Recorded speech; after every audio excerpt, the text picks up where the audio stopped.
मित्रों, आप सबका बहुत बहुत स्वागत है।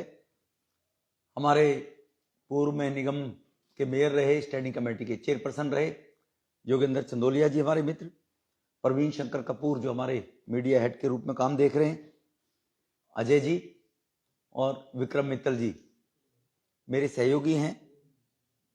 आपके सम्मुख इसलिए आना पड़ा हमें कि अभी एक हफ्ता भी नहीं हुआ चुनाव के रिजल्ट आए हुए, और जब किसी को मैंडेट सरकार को जनता देती है तो उसको पॉजिटिविटी, सकारात्मक भाव से उस राज्य क्षेत्र के विकास के बारे में, लोगों के कल्याण के बारे में चिंता करनी चाहिए।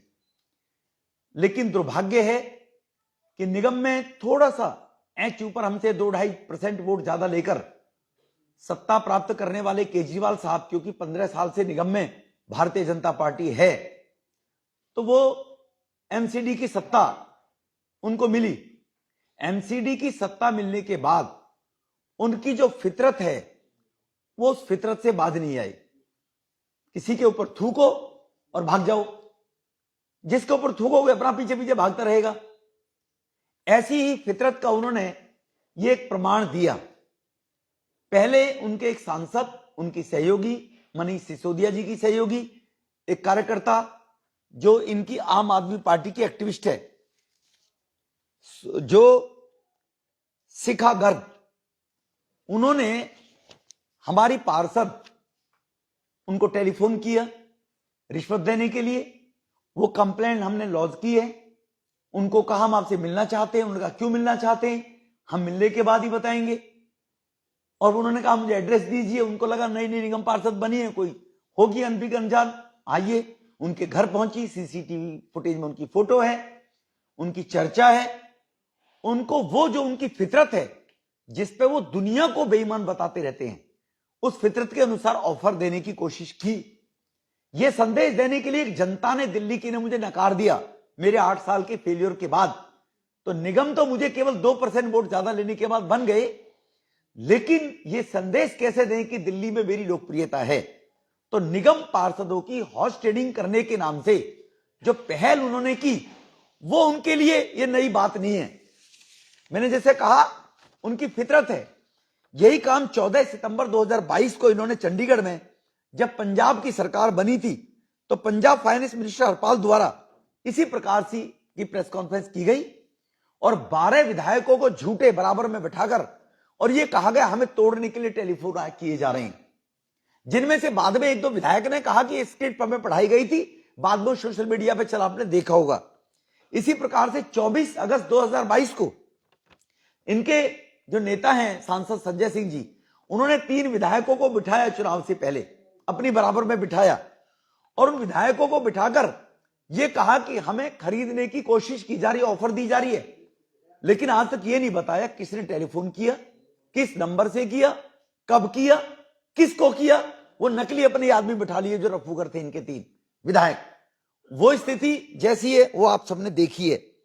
तो इसीलिए इनका झूठ, धोखा, फरेब, ये है केजरीवाल, इसका पर्याय है झूठ, फरेब और धोखे का केजरीवाल साहब।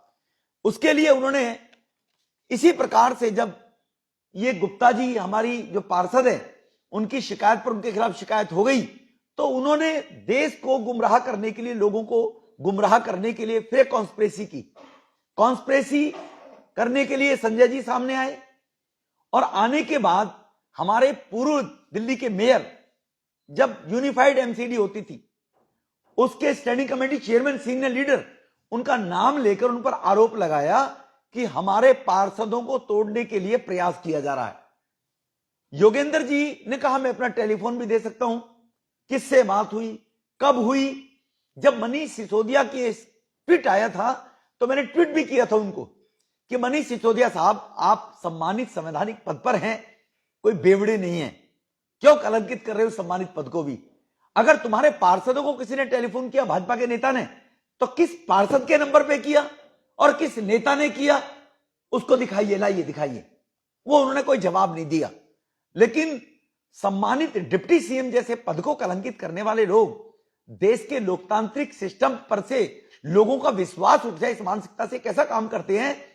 तो योगेंद्र जी ने उसकी एक कंप्लेंट दी है कि मेरा टेलीफोन डिटेल, मेरा टेलीफोन, मैं उसको देने के लिए तैयार हूं। आज वो कंप्लेंट दी है एंटी करप्शन ब्यूरो के अंदर, और पहली भी कंप्लेंट दे रखी है हम लोगों ने। लेकिन ऐसी राजनीतिक, घृणित राजनीति करने वाले लोग, छोटी संकुचित मानसिकता से लोकतांत्रिक सिस्टम को बदनाम करने वाले लोग, उनकी जानकारी आप तक पहुंचे, आपके माध्यम से जनमानस तक पहुंचे कि केजरीवाल साहब का वस्तु स्थिति कैसी है और उनका करैक्टर कैसा है, और लोग कब तक उनके ऊपर विश्वास करेंगे। और विश्वास करने के लिए अब बार बार वो किसी के ऊपर थूक कर अगर भागते हैं तो लोकतंत्र में उसका जवाब तो लोकतांत्रिक पद्धति से देश की सम्मानित और दिल्ली की सम्मानित जनता ही दे सकती है। ये मैंने आपके सम्मुख ये वस्तु स्थिति रखनी थी। योगेंद्र जी के साथ जो घटना घटी उसके बारे में योगेंद्र जी आपको विस्तार से इसकी जानकारी देंगे जी।